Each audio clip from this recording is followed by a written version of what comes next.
How's everyone doing? It's Friday. Last day of GDC. I know. So say goodbye to everyone today. Say goodbye to your friends. We'll see each other again next year. Thanks for coming to this super nerdy talk about mobile control schemes. You're all super nerds for being here, and I love you all, so thank you for coming. I'm Kayla. I'm a game director at Roadhouse Interactive. We are a studio up in Vancouver, Canada. We make mobile games. We were founded in 2009, and we have just over 100 really fancy, talented individuals working on a whole bunch of games. One of those games, and the one we're going to talk about today, is called Warhammer 40K Carnage. It is an action RPG side-scrolling platformer. Try to say that 10 times fast. And it was released on mobile and tablet devices around May last year. We worked with our good friends at Games Workshop on this game, and it was pretty cool. Like the title must have said, it's a platforming game, and so this talk is about the controls for that. Really, back in the day, it used to be so easy. We had these controllers that we could develop for, and they were a known good. As developers, all we could really do was figure out what buttons would do when you pressed them in the game. We focused on the gameplay actions and just mapped them to different buttons on the controller. We didn't have to think about what that controller layout was like or anything like that. We had to work within that constraint. And thankfully, the developers were thinking about us, and with different console generations, had more and more innovation, more buttons, more innovation. I actually took the screenshot of the Jaguar that's downstairs in the North Hall. It's really fantastic. So life was good. More buttons. We just kind of mapped stuff to that. And then this happened. We had a wonderful Apple demonstration showing the new future of devices with no buttons whatsoever. So now we're in a world where the most popular gaming devices have no buttons. There's no pre-made controller hardware, and we now have to worry about things like grip, input schemes, and how all this impacts the visual representation of the game that we're making. So I'm going to try to tell a story in this talk. Our controller scheme really came out of the evolution of the game. So we'll kind of break this into three parts, kind of a pre-pro stage, the different stuff we did in the game to iterate on what the game was and how that affected the controls. Then we're going to focus on the game during the standard development cycle and all the different iterations we did during that period. And then our kind of filing mode on the game where, theoretically we would have just been polishing everything, but like all games, we had some fun new changes that happened at that point in time. So let's have this great story. So let's start at the beginning. Back in 2012, auto runners were all the rage. And so Temple Run was garnering some really incredible download numbers, and our pitch was, hey, let's take what these auto runners are doing, and let's put a 40K paint job on them. We were super inspired by games like Shellraiser and The Girl on Fire, and we were really taking a look at what the auto runner scene was doing and thinking, let's add some controls, let's put a 40K franchise on there, and it should be great. So it was going to be a auto-running, lane-based side-scroller with elements of ranged and melee combat. And so the controller scheme that we really thought about for that was this. We would hold the device with both hands. A thumb down on the left would do a melee attack, and a thumb down on the right would do a ranged attack, and you could swipe up with either thumb to do a lane change between different platforming segments. So yeah, it was auto runner, so we didn't have to worry about controls for starting and stopping running. All the weapons would auto-target enemies, so we didn't have to worry about any of that. So yeah, this was good. It was a nice, simple control scheme. We built a prototype and iterated on it for a few months, and all was great. But really, we weren't feeling it. So we took some time away from the project, and when we returned, we really looked critically at what we had. We realized we didn't really like it. We didn't like the movement. We didn't like the combat. It just wasn't feeling fun for us. So we looked into our hearts and we said, you know what? We don't really want to make an auto runner. We want to make some classic platformer game. And so we went through a massive reboot process. And these are some of the games that we were inspired by at that time. So our next big iteration of our control scheme was what I consider our gesture controls. And so at this point, our control scheme was being driven by a massive increase in what kind of new features we're going to need to have a platformer control. So we now have a discrete run button, so the player can actually hold down their left thumb in order to run forward or release it to stop. There is no left-right movement at all. It's just run or not run. We have swipe up to jump. We have swipe down to aerial attack if you're in the middle of the air. You have swipe back to parry and attack, swipe forward to melee attack, and you can touch with your right thumb to range attack or hold and release to do a special attack, like a Mega Man's kind of a supercharged thing.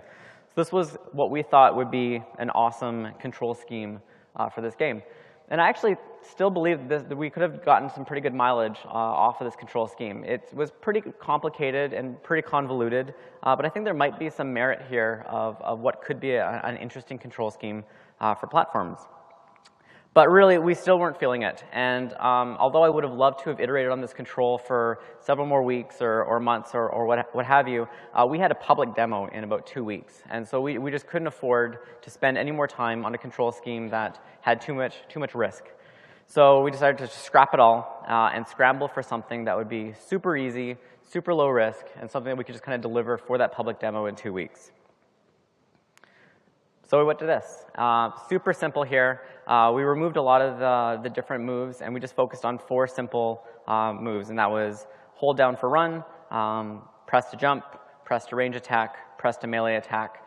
We did have the modal support for both the ranged and melee attacks right there, so that you could hold and release for super attacks, though I don't believe we actually had those moves for the prototype. It was planned at least at that point. And so it was a really simple control scheme. Although our assumption was that players would initially gravitate towards gesture controls as kind of a default when they picked up the game, what they would try to do, we felt that the controls for these buttons were pretty straightforward and it wouldn't take them very long to figure it out. And that proved true. So when we showed this control scheme at the public demo at Games Day, players would pick up the iPad and try to do some gesture controls to move the character around, and the second that they found that didn't work, they would immediately find the buttons, and it was very quick for them to figure that out.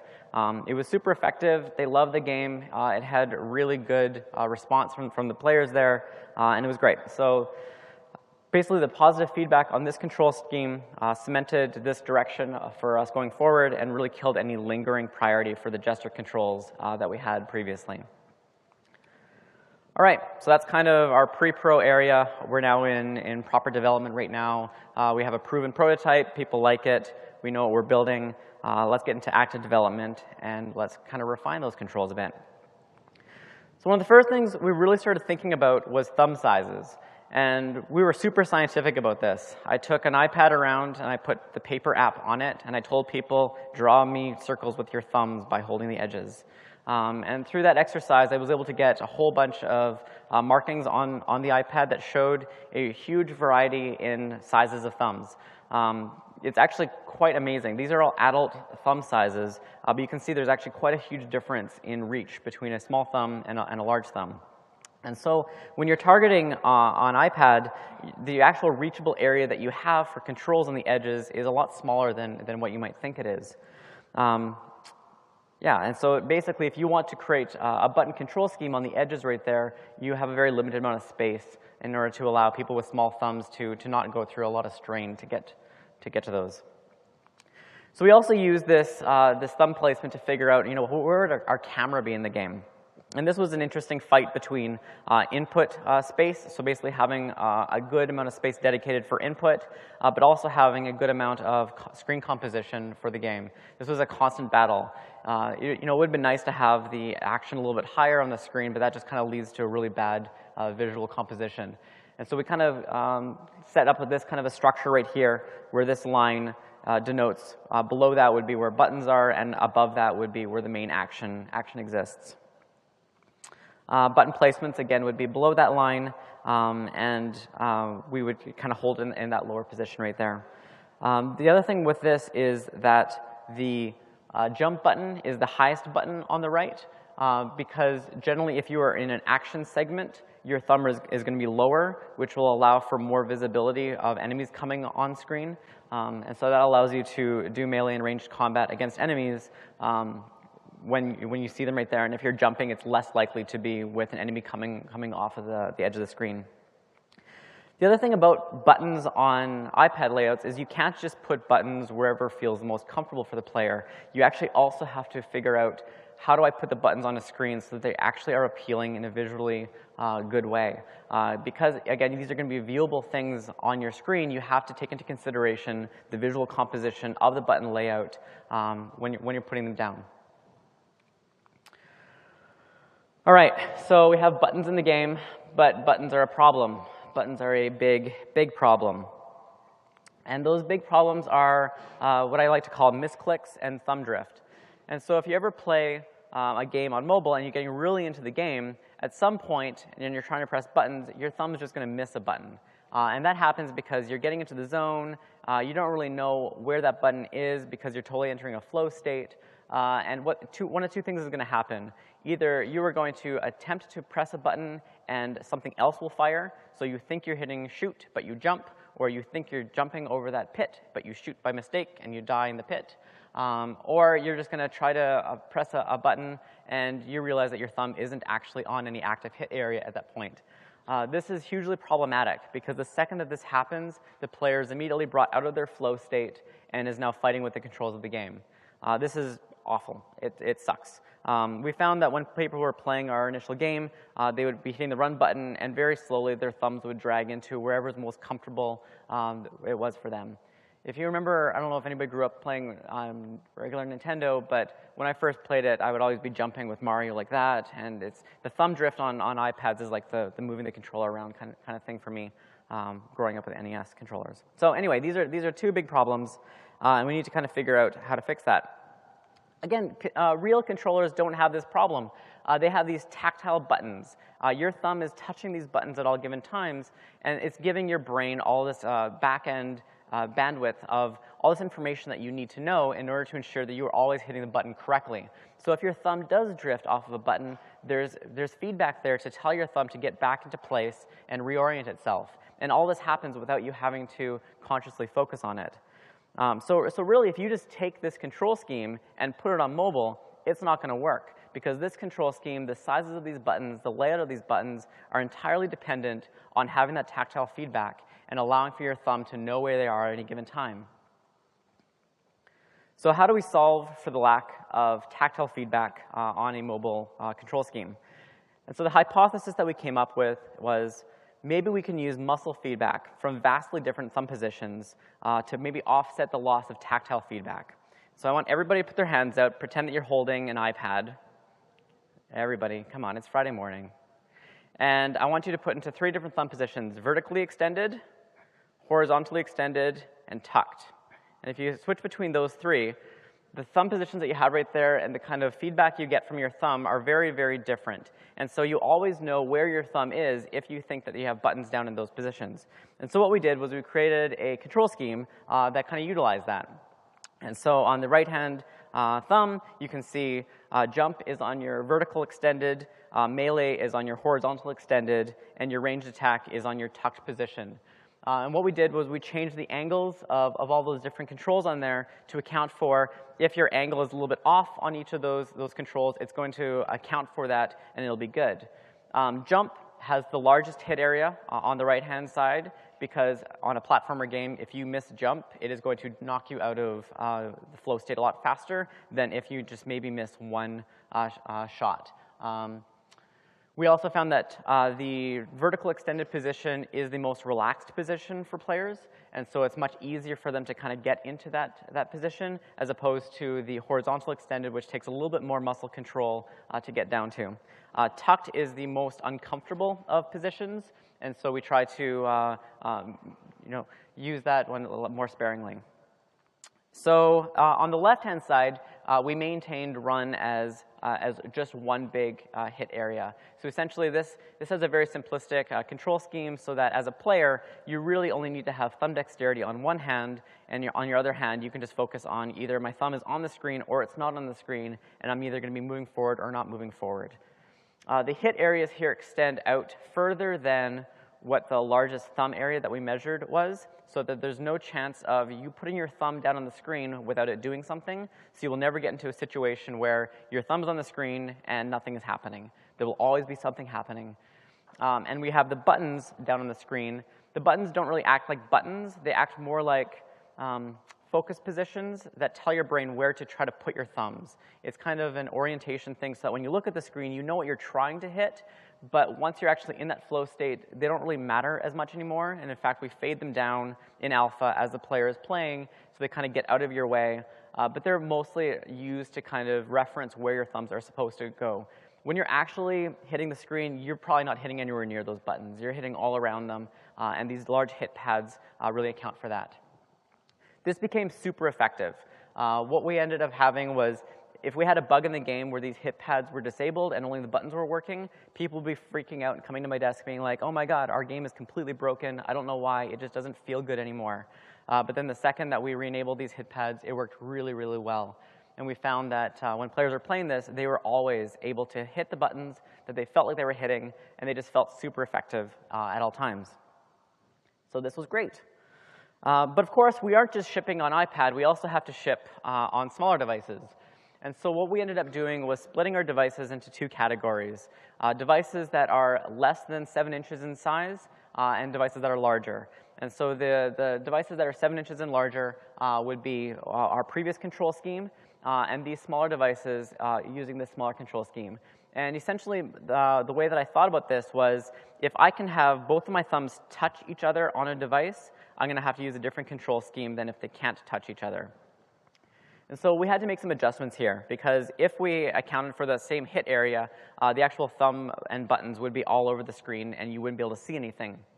And so we had a kind of more squished a layout that we came up for the iPhone.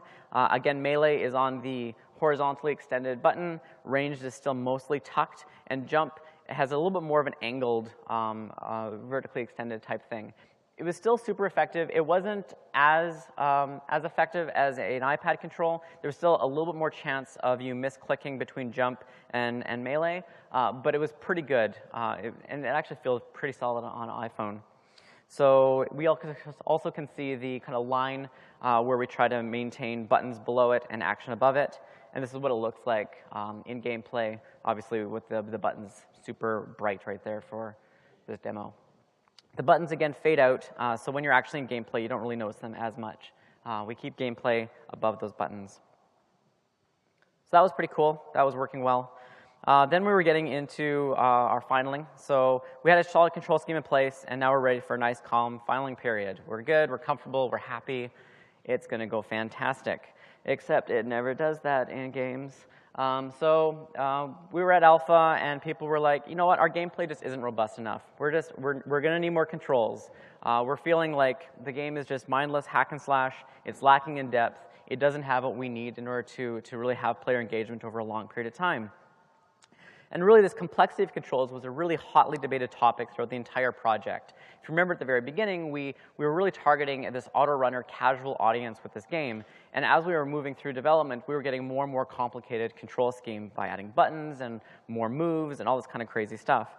And so we were trying to figure out, who is our target audience? What are we trying to get to? What kind of a game are we making? And the controls were feedbacking into what that target audience would be. So in the end, we added two new gameplay elements, and that was a defensive capability, basically block, as well as adding full left-right controls. The actual left-right controls were added in the last month of development. They were added this time last year during GDC. And it completely changed the feel of the game. Instead of actually requiring dexterity in only one thumb, we were now moving to a situation where we required dexterity in 2 thumbs. It was a much more complicated control scheme that players needed to work with. So this changed our target market. It moved us from a casual player to a more experienced gamer, but we felt that it was worth that compromise. So our final control scheme looked like this.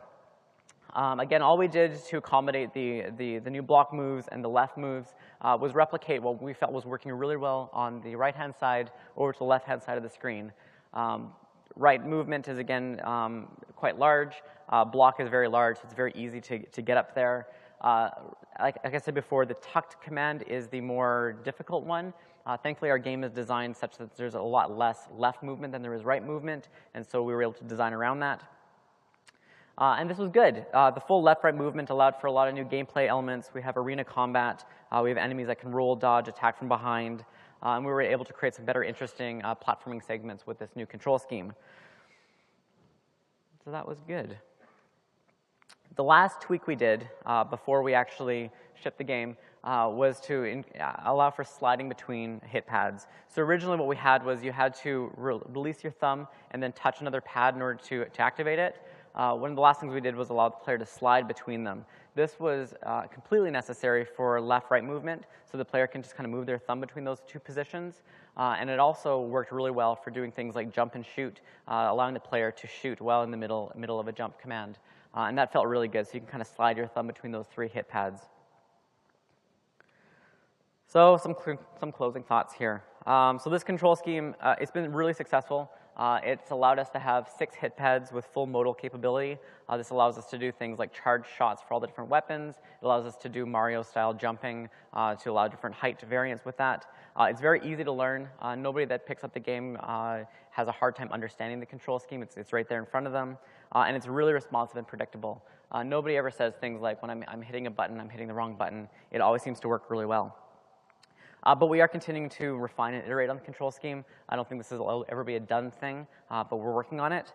And there's areas that we can improve on. I'm still not happy with some thumb sizes have a hard time reaching some areas, and so we're looking at ways to customize the control scheme and customize the scale right there to allow people to fine-tune it a little bit more. And we're also looking at ways to have better graphical feedback that better conveys the different hit areas as opposed to just using the buttons to convey that information. Really, this stuff is super hard. Controls for mobile games, you don't have this predefined user experience to kind of work with. You have to build all this yourself. There is no physical input. And when you're making a mobile game, you have to fight with grip, device size, screen real estate, all this crazy hard stuff. What we were doing here is we didn't try to apply this tactile overlay virtual D-pad type thing to the game. We knew this just wasn't going to work, but I feel like we've only really scratched the surface of what we can do with this.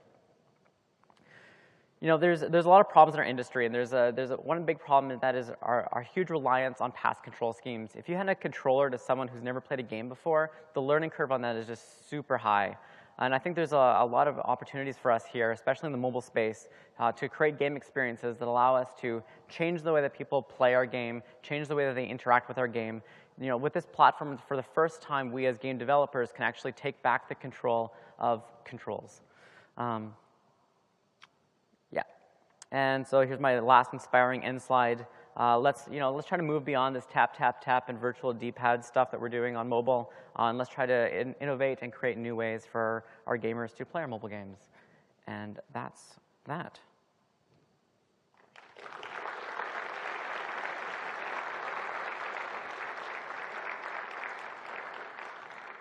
Got lots of time for questions now.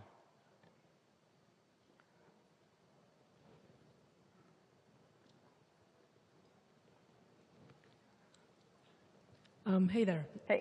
Did you guys try any A/B testing, like with alternate control schemes? So the question was, did we try any A/B testing with alternate control schemes? We didn't really have a lot of time to do a lot of user testing, so we had some small internal groups of varying people with varying skill sets. And what we'd actually do at points where we had about 3 or 4 control schemes in the game that you could switch between in the options menu and have people play through all the different ones and give us feedback on that. And that allowed us to kind of fine-tune stuff near the end. When we were doing that left-right control stuff, we had about 4 control schemes in the game at that point in time that we were toggling between and kind of getting some internal feedback at that point. Okay, thanks. Cool. So were you satisfied with the making your game auto-run, how far did you get with the left-right stuff? And have you had more thoughts on how you would move forward if you tried to do another one? So we shipped with the left-right. So so the question was, were we happy with the auto-run stuff? We shipped with the left-right controls. I was pretty happy with it. I was super against left-right controls. I was fighting tooth and nail to keep it just moving right. I didn't like the additional complexity of the control scheme right there. But once we actually got it in there and we started looking at the different gameplay elements that it opened up, it was super awesome. One thing that I'm still not happy about is With the super extended thumb positions, while you get that confidence that you're hitting the right thing, it's a lot slower than having smaller button controls, and so you lose a lot of fidelity in moving left to right. And so those really tricky platform elements are still quite hard to put into the game because the controls aren't really precise enough. So one thing I'd like to work on is what that right balance is between game design or level design for those platforming elements and where we can kind of take the controls to be even more responsive while still maintaining the predictability of it. Cool. Hi. Hi, I wonder if you discussed making the user able to adjust the position of the buttons as per their own thumb size? Yeah, so the question was if we've considered allowing the player to adjust the positions of the buttons. One thing that's brought up quite a bit is moving buttons between those different places quite a bit. I'm not against that. We just haven't really done it yet. I think one thing that's more interesting is probably scaling the size of those hit pad areas more than anything. I think that's one area where I think players can get into something that's more fine-tuned for their thumbs. I'm not sure if it'll be as effective for players to change the angles between those between all the different hit areas. And there's also going to be some problems if the players are trying to move buttons to different areas. Like, so one comment that people brought up was that they want to jump on the left-hand side, but the problem with that is then they can't move and jump at the same time, and it creates kind of weird edge case type stuff. So we're looking into it right now and just trying to figure out what we can do that makes the most sense. Hello. Hi. You alluded to precision as being still kind of one of the problems you have with the control scheme. Is there anything else besides that you're still kind of see as a hurdle, something you want to get past? So the question was other areas that we feel like is a hurdle to get past. So I don't think precision is a problem. I think the quickness of the responsiveness is a problem. I think it is very precise. If you're going to hit something, you are going to hit it. It's going to be good. The one area that I want to get beyond is some people still find it uncomfortable, and trying to find a way to get that grip comfortable for more people is, I think, a big area that I want to work on next to kind of see what I can do.